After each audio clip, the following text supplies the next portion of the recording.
Uchi, une femme courageuse et tenace, était déjà debout, prête à affronter une nouvelle journée au dépotoir du quartier.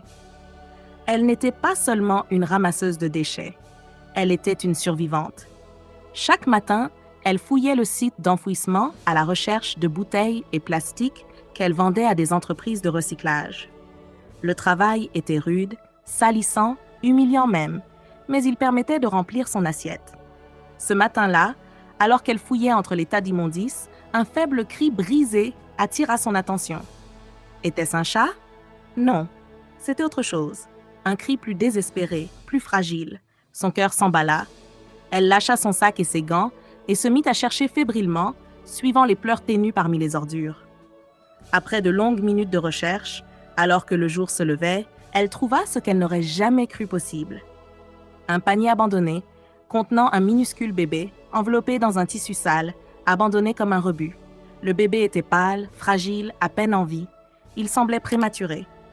Uchi, en larmes, serra l'enfant contre elle et l'emmena en urgence à l'hôpital. Le diagnostic tomba, le bébé était né trop tôt et devait rester sous surveillance quelques jours. Le soir venu, Uchi raconta l'histoire à son mari, Johnson, espérant trouver en lui du soutien. Mais il refusa. « Tu ne vas pas ramener un enfant malade ici, Uchi. On n'a pas les moyens pour ça. » Mais dans le cœur d'Uchi, la décision était déjà prise. Cet enfant, c'était désormais le sien. Contre l'avis de son mari, elle retourna à l'hôpital, rassembla ses économies, régla les frais médicaux et ramena le petit garçon à la maison. Elle l'appela Ikuku, ce qui signifie « vent léger », un symbole d'espoir dans sa vie difficile.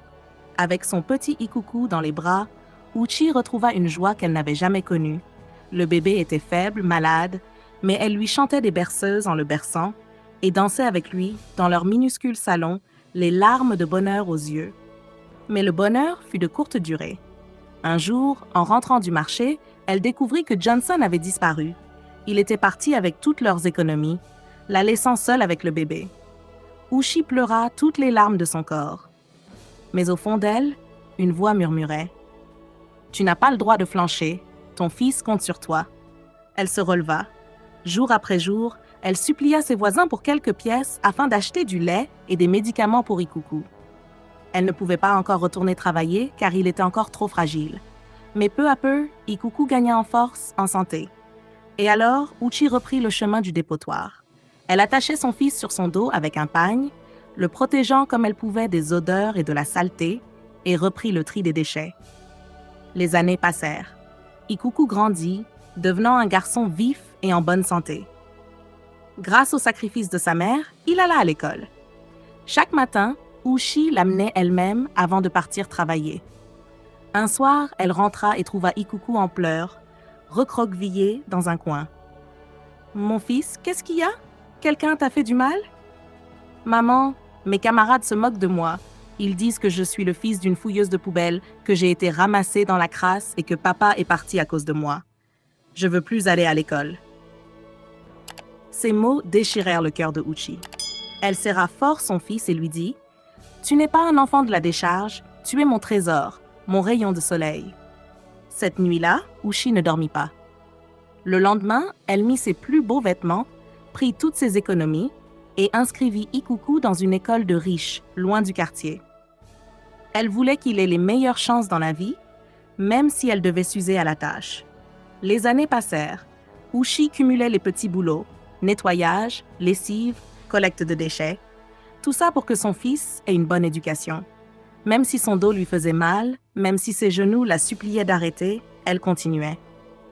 Et un jour, le rêve se réalisa. Ikuku entra à l'université. À l'université, Ikuku devint un jeune homme élégant, intelligent et sûr de lui. Grâce aux efforts démesurés de sa mère, il portait les plus beaux vêtements et vivait dans une résidence luxueuse hors du campus.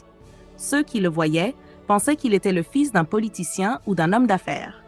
Très vite, il se lia d'amitié avec les enfants de familles riches, fréquentant leurs fêtes, leurs cercles et leur mondanité. Le goût du luxe et de la reconnaissance l'enivra. Petit à petit, il se détacha de son passé. Il évitait les appels de sa mère, ne la laissait jamais venir le voir.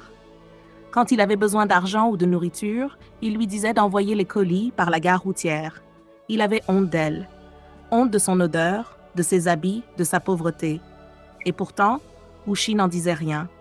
Elle croyait que son fils était simplement occupé avec ses études. Elle priait chaque soir pour lui et continuait à travailler dur pour lui envoyer ce qu'il lui demandait. Quand Ikuku décrocha un emploi prestigieux dans une entreprise grâce à un ami influent, Uchi en fut bouleversée de joie. Elle pensait « Enfin, la souffrance est finie. Mon fils va prendre soin de moi. » Mais la réalité était tout autre. Ikuku, maintenant appelé Ik par ses collègues, roulait en voiture de luxe, vivait dans un appartement moderne et oubliait complètement celle qu'il avait sauvée de la mort. Uchi tomba gravement malade. Fatiguée par les années de souffrance, elle fut hospitalisée. Elle tenta de joindre son fils encore et encore, mais il ne répondait pas. Trop occupé à fréquenter les riches, à s'amuser, à impressionner. Ses voisins, voyant sa détresse, contribuèrent pour la sortir de l'hôpital. Une voisine proche, Mama Maka, lui dit un jour « Uchi, ce n'est pas normal. Tu as un fils en ville qui a réussi. Il devrait s'occuper de toi. Va le voir. Va réclamer ce que tu mérites. » Ce soir-là, Uchi réfléchit longtemps et elle décida d'aller à la ville. Le lendemain, Uchi enfila ses plus beaux habits, un vieux chemisier délavé et un pagne usé, et prit la route vers la ville pour retrouver son fils. Lorsqu'elle arriva devant la maison luxueuse d'Ikuku, elle fut émerveillée. Elle n'aurait jamais imaginé que son fils vivait dans un tel palace. Le cœur battant, elle frappa au portail. Un gardien apparut. « Madame, vous cherchez qui ?»« Mon fils, Ikuku. Il vit ici. Je suis sa mère. » Le gardien la dévisagea de haut en bas, surpris par l'apparence pauvre de la vieille dame. « Impossible. Le patron de cette maison ne peut pas être votre fils. Vous vous trompez d'adresse. » Elle insista, tenta d'expliquer, mais le gardien refusa d'écouter. Il la chassa comme une mendiante. Désemparée, Uchi s'assit sur le trottoir, les mains vides, le ventre vide, espérant que son fils la verrait à son retour. Et des heures plus tard, Ikuku arriva en voiture avec ses amis. Quand il aperçut sa mère assise devant sa maison, son cœur fut pris de panique. « Qui est cette mendiante devant chez toi ?» demanda un de ses amis. « C'est ma servante. Elle est vieille, je l'aide par charité. » répondit Ikuku, mentant sans honte. Ils entrèrent et toute la soirée, ils firent la fête. Ce n'est qu'après leur départ qu'il ouvrit enfin le portail. « Maman, pourquoi tu es venue sans prévenir? Tu as failli me faire honte devant mes invités. »« Mon fils, pardonne-moi. J'ai essayé de t'appeler, mais tu ne répondais pas. Je suis malade.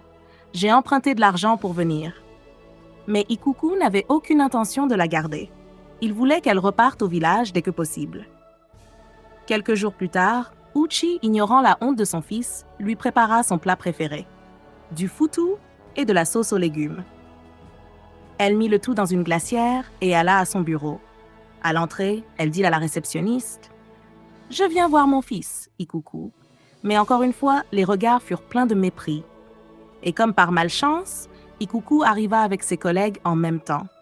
Il la vit et fut mortifié. « Maman, qu'est-ce que tu fais ici? Tu veux encore m'humilier ?» Avant qu'elle ne puisse répondre, il l'attrapa brutalement et la poussa dehors. Ce jour-là, devant tout le monde, il nia sa propre mère. Ce jour-là, Uchi s'éloigna de l'entreprise, le cœur brisé. Les larmes coulaient sans fin sur ses joues ridées. Son propre fils, qu'elle avait sauvé de la mort, venait de la rejeter comme une inconnue. Un poids immense écrasa son âme. Perdue, désorientée, elle erra dans les rues de la ville, les pieds traînants, l'esprit ailleurs, jusqu'à ce qu'elle traverse sans regarder une avenue bondée. Une voiture la heurta violemment. Tout devint noir. Le conducteur, paniqué, descendit en courant et appela les secours. Il s'appelait Jeffrey. À l'hôpital, les médecins annoncèrent qu'elle souffrait d'un traumatisme crânien sévère, mais elle était en vie. Cependant, lorsqu'elle se réveilla, elle ne se souvenait plus de rien, ni son nom, ni son fils, ni même son passé. « Elle souffre d'amnésie sévère, » dit le médecin à Jeffrey. « Peut-être qu'elle se souviendra un jour, peut-être jamais. » Comme elle n'avait ni pièce d'identité ni téléphone, Jeffrey, qui n'était pas un simple chauffeur mais un PDG de société, décida de l'emmener chez lui, de la garder sous son toit en attendant qu'elle retrouve la mémoire. Il l'appelait Maman Yuku. Il lui offrit une chambre confortable, des vêtements propres et demanda à tout son personnel de la traiter avec respect. Bien qu'elle ait perdu la mémoire, Ushi restait douce, gentille, pleine d'énergie. Elle apporta de la chaleur dans la maison de Jeffrey, qui n'avait jamais eu de mère. Elle cuisinait pour lui apportait ses repas au bureau. Il adorait sa présence. Pendant ce temps, Ikuku commença à s'inquiéter. Il ne retrouvait plus sa mère. Son téléphone était toujours à la maison. Il se rendit au village pour vérifier, mais apprit qu'elle était partie le voir depuis longtemps. Un terrible pressentiment s'empara de lui. Il fouilla la ville, engagea des détectives, visita les hôpitaux, mais rien. Sa mère avait disparu comme par magie. Les jours passaient et Ikuku devenait de plus en plus rongé par le regret. Il réalisait peu à peu l'ampleur de ses fautes. Il se rappelait les nuits où sa mère travaillait tard, les fois où elle lui chantait des chansons en le berçant, les sacrifices qu'elle avait faits. Mais maintenant, elle avait disparu. Un jour, en faisant ses courses dans un supermarché, il leva les yeux et son cœur manqua un battement. Là, dans l'allée des produits alimentaires, il vit sa mère. C'était bien elle. Il en était sûr. Elle était là, en chair et en os, souriante, vêtue de beaux vêtements. Il la rejoignit en courant, les yeux pleins de larmes. « Maman, maman, c'est moi, Ikuku, ton fils !» Mais elle le regarda avec étonnement, presque poliment. « Je suis désolée, je ne vous connais pas. Mon fils m'attend à la maison, je dois lui préparer son plat préféré. » Ikuku tomba à genoux, le cœur brisé. Elle ne le reconnaissait pas. Elle avait tout oublié, y compris lui. Ce jour-là, il pleura comme un enfant dans le rayon du supermarché. Tout ce qu'il avait rejeté, méprisé, oublié était parti, et il ne pouvait plus revenir en arrière. Mais le destin en avait décidé autrement. 5 longues années s'écoulèrent. Jeffrey, toujours aussi attentionné, prit soin de Mamayuku comme si elle était sa propre mère. Il construisit même une maison pour elle à la campagne, où elle vivait paisiblement, entourée d'amour et de respect. Et un jour, comme un miracle, alors qu'elle cuisinait son plat préféré, la mémoire lui revint. D'un seul coup, tout lui revint. Ikuku, le dépotoir, les nuits de larmes, les sacrifices, l'humiliation et l'accident. Elle s'effondra, bouleversée. Les souvenirs la submergèrent comme une vague. Jeffrey, inquiet, vint la voir. Elle lui prit la main. « Mon fils, je me souviens, je suis Uchi. Et j'avais un fils, Iku. » Jeffrey fut touché. Il savait qu'un jour, elle retrouverait son passé. Et alors, il prit l'initiative de retrouver Ikuku et l'informa. Quand Ikuku apprit que sa mère était en vie et avait retrouvé la mémoire, il se précipita. Devant elle, il tomba à genoux. « Maman, je t'en supplie, pardonne-moi. Je t'ai trahi, je t'ai abandonné. Je me suis laissé emporter par la richesse. Je suis un monstre. » Ushi le regarda longtemps, puis lui sourit doucement, les larmes aux yeux. « Mon fils, je t'ai porté sur mon dos au milieu des ordures. Tu étais ma lumière. Je ne peux pas te haïr. Je te pardonne. » Ce fut une étreinte puissante, pleine d'émotion et de délivrance. À partir de ce jour, Jeffrey et Ikuku prirent soin d'Uchi ensemble, comme 2 fils unis par le même amour maternel. Ils l'installèrent dans une belle maison, entourée de paix, de respect et de reconnaissance. Chers spectateurs, si cette histoire vous a touché, ému ou inspiré, n'oubliez pas de vous abonner pour d'autres récits riches en émotions et en morale. Cliquez sur s'abonner, activez la cloche de notification et surtout, n'oubliez jamais d'aimer vos parents tant qu'ils sont encore là. À bientôt pour une nouvelle histoire bouleversante.